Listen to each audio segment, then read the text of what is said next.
ارے یہودیوں کے خاندان سے حی بن اخطب کی بیٹی صفیہ رضی اللہ تعالیٰ عنہ حضور کے گھر آئی. ان کے پورے رسم و رواج الگ تھے, سارے خاندانی معاملات الگ تھے.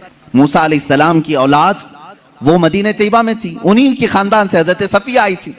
جب شادی ہوئی تو عورتوں میں آپس میں باتیں ہوتی رہتی ہیں, سوتنوں کے معاملات رہے. ایک حضرت ابو بکر کی بیٹی حضور کے نکاح میں ہے, ایک حضرت عمر کی بیٹی حضور کے نکاح میں ہے. یہ دونوں ملتی تھیں تو بڑی لمبی باتیں بھی ہوتی تھیں. خاندان ایک تھا, ان کے بیچ میں حضرت صفیہ آ گئی, الگ خاندان کی, یہودی خاندان سے آئی تھی لیکن حضور کے نکاح میں آئی تھی. حضرت صفیہ کو دونوں چھیڑنے لگی. کیا کہہ کر کے کہا کہ صفیہ ہوئی بن اخطب ہے نا تیرا باپ, یعنی یہودیوں کے قبیلے کا سردار ہے. حضرت عائشہ کہتی ہے میرے باپ تو صدیق اکبر ہیں. حضرت حفصہ کہتی ہے میرے باپ تو عمر ابن خطاب ہیں, جن کی نیکیاں حضور نے اس طرح فضیلتیں بیان فرمائی. حضرت صفیہ کے دل میں تھوڑا سا وہ لگا کہ یہ دونوں اپنے اپنے باپ پر فخر کر رہی. حضور پاک کے حجرے میں آئیں, غمگین تھی. اللہ کے نبی صلی اللہ علیہ وسلم نے پوچھا صفیہ کیا معاملہ ہے؟ کہا عائشہ بھی اور حفصہ بھی تانا مار رہی ہیں. کہا کیا کہا انہوں نے؟ عائشہ کہتی ہے میرے باپ ابو بکر ہیں, حفصہ کہتی ہے میرے باپ عمر ہیں, تیرے باپ تو یہودی خاندان کا سردار ہے. حضور نے فرمایا جاؤ اب جواب دو, عائشہ کو بھی اور حفصہ کو بھی. حضور سکھا رہے حضرت صفیہ کو. کہا کیا جواب دوں؟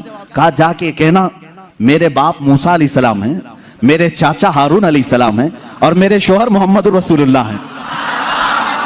وہ آئیں فخر کے ساتھ کہا میں اس خاندان سے ہوں کہ میرے آبا و اجداد میں میرے باپ موسیٰ علیہ السلام ہیں, نبی ہیں, اور میرے چاچا ہارون علیہ السلام ہیں, اور میرے شوہر کا تو کیا کہنا سید الانبیاء ہیں. حضرت عائشہ اور حضرت حفصہ نے کہا ضرور یہ رسول پاک نے تجھے سکھایا ہوگا, یہ بات تجھے حضور نے بتائی ہوگی.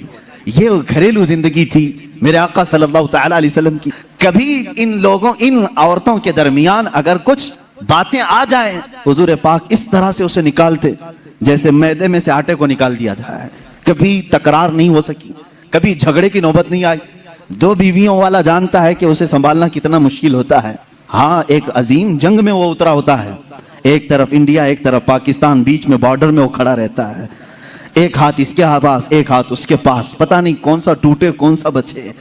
لیکن اللہ کے نبی صلی اللہ تعالیٰ علیہ وسلم 11 ازواج مطہرات کے ساتھ رہے اور سب کو برابر انصاف کے ساتھ رکھا.